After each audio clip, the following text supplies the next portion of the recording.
raison, mais notamment parce que ma belle-maman m'a offert cette carte, cette enveloppe, et dedans il y avait une carte. Meilleurs vœux, c'était à Noël. Pour ta passion du moment, joyeuses fêtes. Et avec cette carte, il y avait un billet de 50. Vous avez compris que je me suis procuré cette boîte du Seigneur des Anneaux, le jeu de cartes. Et avec la réduction de 20%, c'était parfait pour l'acquérir. Voilà, donc cette vidéo, c'est pour deux choses. Première chose, pour vous parler des différences qu'il y a entre cette boîte qui est sortie en janvier 2022, pardon, et celle-ci, novembre 2020. Il y a une première édition même qui date de 2011, donc je voudrais juste vous parler de ces deux différences parce que je suis un nouveau joueur d'il y a 2 ans. Et pourquoi cette nouvelle boîte est mieux? Voilà, deuxième partie de la vidéo. Pourquoi c'est une bonne idée de se lancer au Seigneur des Anneaux JCE, le E c'est pour évolutif, cette année? Allez, on commence les différences. Déjà, voyez la taille de la boîte. Alors, il y a 2 ans, j'avais vu avec une entreprise qui s'appelle GoZoZone et il a adapté des rangements en imprimante 3D à cette boîte, parce que la boîte de 2011 était plus grande, et ça allait pas, donc il a fait ça. Donc c'est très bien, mais voyez bien qu'avec cette nouvelle boîte de base, édition révisée, quoi, c'est l'édition révisée de l'édition révisée, hein. Voilà. Hop, j'enlève le couvercle. Ça se présente pas du tout de la même façon. Donc, faites bien attention, ces rangements ne sont valables que pour cette boîte. Voilà. Ensuite, qu'on a comme différence? Donc, thermoformage ici. Et puis là, c'était un carton qui servait à rien, que tout le monde vire rapidement. Petite différence aussi, c'est que les marqueurs, ici, c'est des marqueurs de cheminement. J'avais des marqueurs de ressources et des marqueurs de blessure, tous à la même taille qui ont 1. Et sur la nouvelle boîte, vous avez 3 et 5, ce qui peut être quand même assez intéressant. Ensuite, quelque chose de très bien dans cette nouvelle boîte de base, c'est que vous avez un livret d'apprentissage, mais ils ont réédité le guide de référence qui avait disparu dans cette boîte. Ce guide de référence est très important, voyez, à tel point que moi je me suis refait sur le site de Fantasy Flight Game qui en fait n'existe même plus. Voilà. On verra pourquoi dans la partie nouveaux joueurs, pourquoi ce guide de référence est très important. Autre différence vraiment importante, c'est peut-être la plus importante de tous, c'est que le nombre de cartes a changé. Alors je vous montre pour ça, voyez, livret d'apprentissage, on regarde ici, 124 joueurs, on est passé pour cette partie-là à 188 cartes joueurs. Quelle est la différence? C'est 68 cartes de plus. Eh bien, c'est ce que tout le monde attendait depuis 10 ans, c'est d'avoir chaque exemplaire de carte sauf les héros, hein. Ça, c'est les 12 héros que vous avez dans la boîte de base. Et chaque exemplaire de carte joueur est en 3 exemplaires maintenant. Vous voyez, quand il y avait marqué ici F2, ça c'est le contenu de la boîte 2020. Ça veut dire qu'il y avait 2 exemplaires de Faramir. J'ai mis un petit trait, j'ai bien contrôlé, il y en a 3. Et comme ça, ils ont complété les fois 1 par fois. Vous voyez, en x2 ou en x3. Quoi.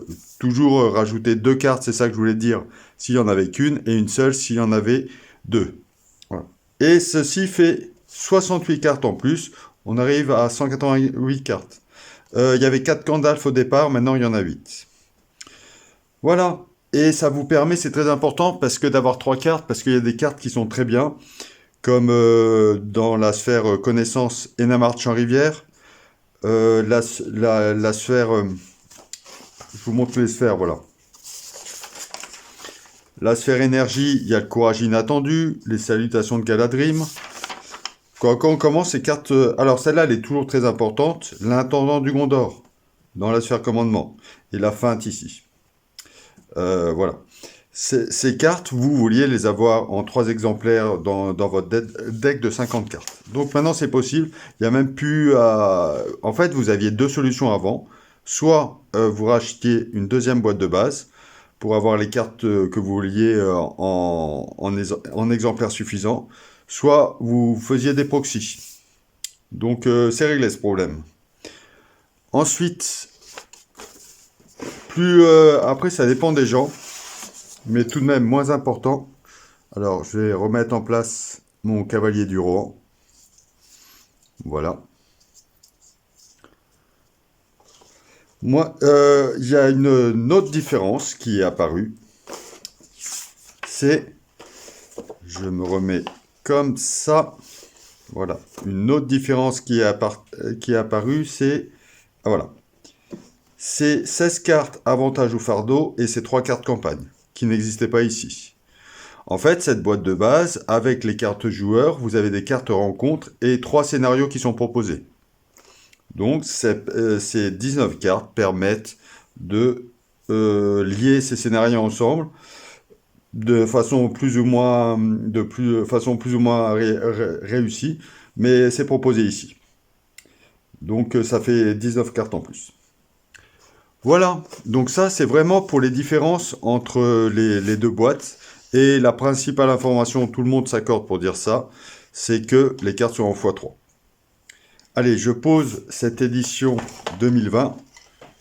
Voilà. Et je me concentre maintenant sur cette édition 2022.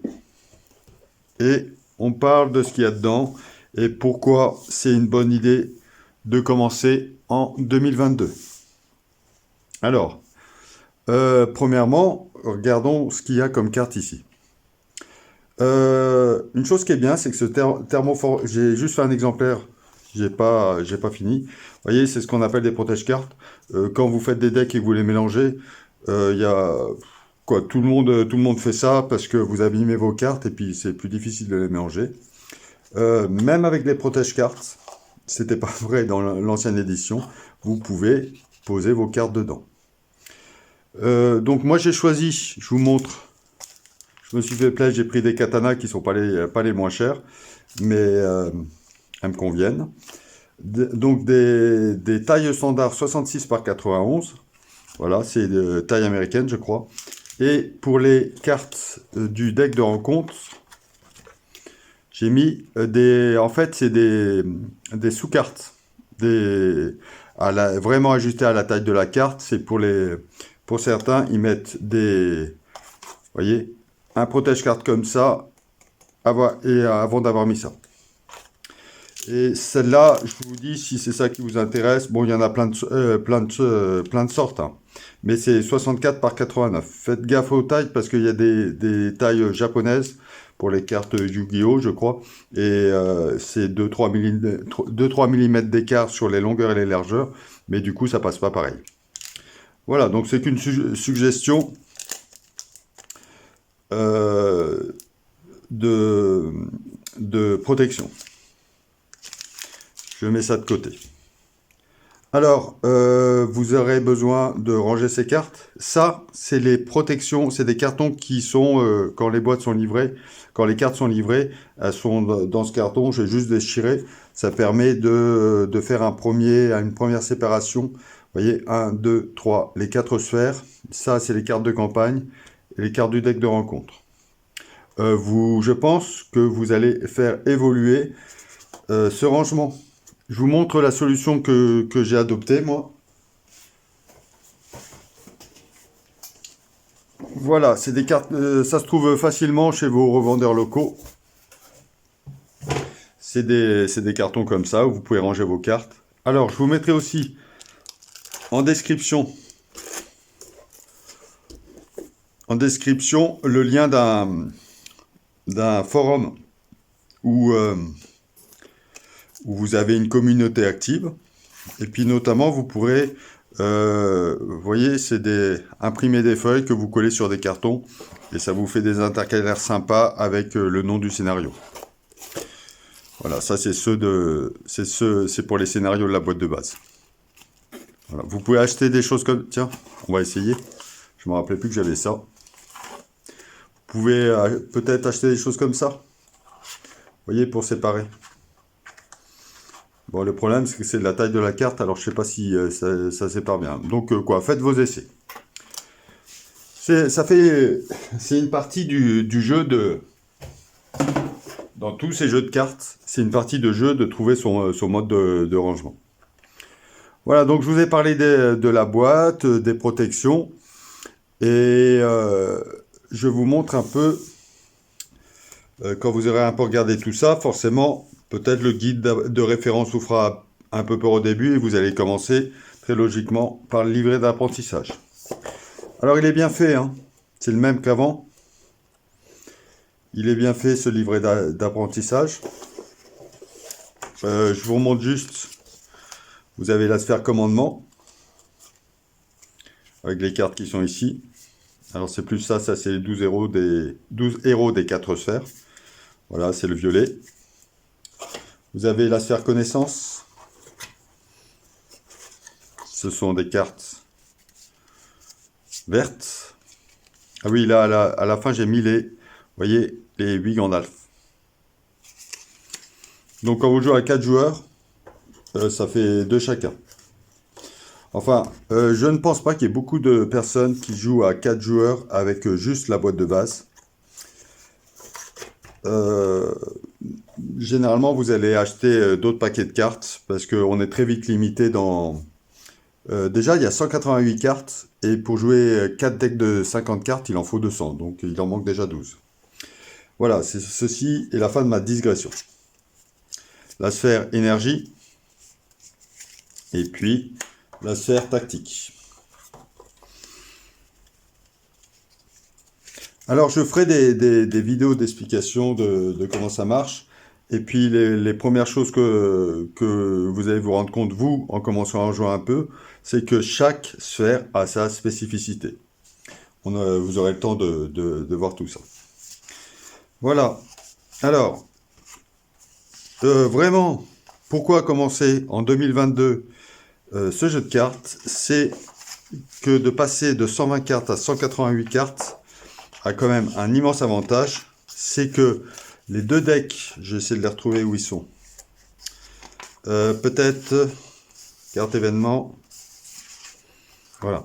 Les deux decks qui sont proposés sont un petit peu plus consistants que quand il y avait 120 cartes, c'est-à-dire ils proposaient 4 decks, vous prenez les 30 cartes de chaque sphère, puis vous essayez, puis finalement c'était juste pour découvrir les cartes, mais il n'y avait aucune efficacité. Je les ai pas encore testés ceux-là, mais j'ai une petite idée de ce que ça vaut. Je ferai des parties où je testerai ce deck et ce deck avec, je pense, le premier scénario, peut-être le deuxième. Je sais pas. Et puis après, alors, première chose qu'on peut dire, c'est que ce sont des decks bisphères. Celui-là et celui-là. Et puis, depuis le temps que ce jeu existe, ça fait plus de 10 ans maintenant, même avec cette boîte, il y a des decks qui sont bien plus puissants que cela, c'est des decks trisphères. Donc au final, ce que je propose, c'est une ou deux parties avec ça et ça entre le premier et le deuxième scénario. Parce que le troisième scénario avec ça, c'est juste injouable. Il y a notamment des ombres ailées. Vous découvrirez le scénario. C'est une horreur tout seul en solo avec ces decks-là. Donc je le ferai pas. Et j'essaierai avec un deck optimisé Trisphère avec que les cartes de ça qui est un peu connu maintenant. Et on verra ce que ça donne. Donc ça fait 5 ou 6 parties que je vous proposerai sur ma chaîne Ludilenergie. Voilà. Donc, allez, d'ici 15 jours, 3 semaines, j'espère mettre en publication à votre disposition la première partie. Et d'ici là, je vous donne du boulot. Donc forcément, lire le livret d'apprentissage, puis faire une ou deux parties. Et quoi, j'espère que ça vous intéresse, parce que moi, c'est un peu pour partager que je fais ça aussi. Euh, quand, quand je jouerai, j'aurai ce livre-là ouvert. Alors, je sais pas encore si j'aurai vraiment ouvert ou si je ferai une impression pour que ça soit plus facile à manipuler. Mais ça, c'est pour passer au niveau 2 du joueur du Seigneur des Anneaux JCE, jeu de cartes évolutif. Il faut avoir ça dans la tête ou sous les yeux au départ. Ça se trouve dans le guide de référence. C'est le timing des différentes étapes du jeu. Notamment parce que je peux vous donner un exemple. Bah, prenons le Touc aventureux. Voilà. Il y a un mot-clé. Les mots-clés, c'est ceux qui sont marqués en gras. Il y a marqué action. Et en fait, ces actions, vous ne pouvez le faire que dans des fenêtres d'action. Voilà. Alors, il y a une petite subtilité, c'est que ce vert-là, ça correspond à ces deux parties-là. Donc, je m'appuierai sur ce timing, pardon, pour vous expliquer comment ça marche, parce que plus on intègre cette chose, qui devient après assez naturelle, mieux on joue, et puis c'est intéressant de jouer de façon un peu plus consistante. Voilà, en attendant, bonne découverte du jeu, et puis je vous dis, comme je vous ai dit, on se retrouve sûrement dans 15 jours et 3e pour la première partie. Amusez-vous bien, à plus.